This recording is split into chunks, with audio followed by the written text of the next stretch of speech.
You know, reflecting upon my past, I always think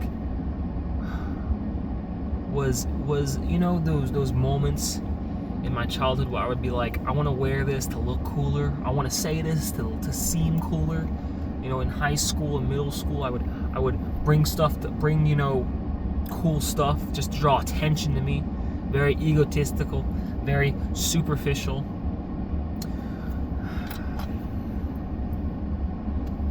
Anyway, this is Absolute Batman. So, Absolute Batman, Volume 1, The Zoo. It is a collection of issues 1 to 6 of the Absolute Batman series, which is currently in circulation right now. It's like the biggest, it's the biggest Batman series that is currently active. At least variations of Batman, right? Because this is a different take on Batman.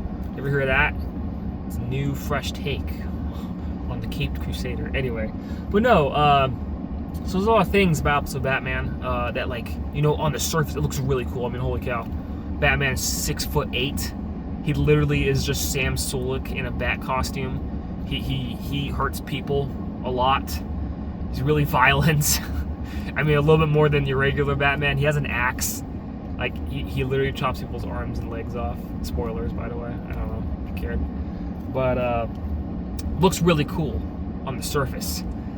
However, unfortunately, I would say it's really boring. I'm not gonna lie, man. This was a slog to get through. It really starts to get good at issues 4 and 5. But that's, I mean, it has 6 issues in total. You know what I mean? I don't think that I should be wading through these many issues to get to the good part of the story. I think good storytelling should be compelling all the way through. I hate the idea of having filler to begin with. But like I said, this is one of the biggest stories in DC outside of the mainline series currently. And I just have to say it's very boring. With the Absolute series in general, they have different takes on the characters. They have Absolute Superman, Absolute Wonder Woman. The whole Absolute Justice League is coming out right now, and they're currently almost in line with each other. Absolute Batman, the big take on this one is, of course, with the backstory of Batman, of Bruce Wayne. And this is that it's a middle class family, so he doesn't have a lot of wealth, and his father dies in a shooting, a mass shooting, which is, I mean, it's not that terrible of a story. I just think one of the other big issues of this has to do with like I said, the story writing, the pacing of the story, in that it's overtly political, and I don't mean that in the bad. I don't mean politics in comics and in entertainment are bad. I'm just saying it's not subtle. Okay, it reminds me of the meme where it's oh, my comic book character agrees with me politically, so you should too. That's what this feels like. At the end of Batman finishing his story, it's just it literally just feels like he turns to the camera and says, "Hey, you should be against gun violence, and you should ban guns." Batman, you literally chop someone's feet off. I don't think you should be one to talk about violence. Anyway, that's just another thing I have to get off my chest. It becomes obnoxious to me, and I really just stop. I stop paying attention whenever it feels like I'm reading propaganda or political propaganda and stuff like that. You know what I mean? But still, like I said, politics aren't bad when it comes to storytelling and writing.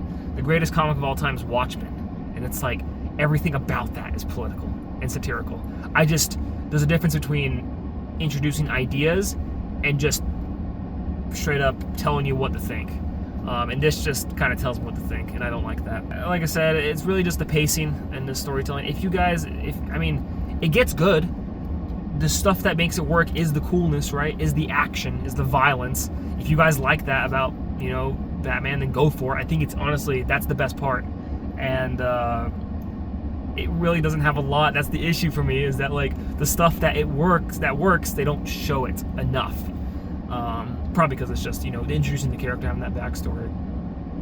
I will say too, I'm currently reading Volume 2 of Absolute Batman, and it's really good because of I think it probably changed it a little bit, because they're focusing more on the action, which is good with Absolute Batman, which I like very, very much.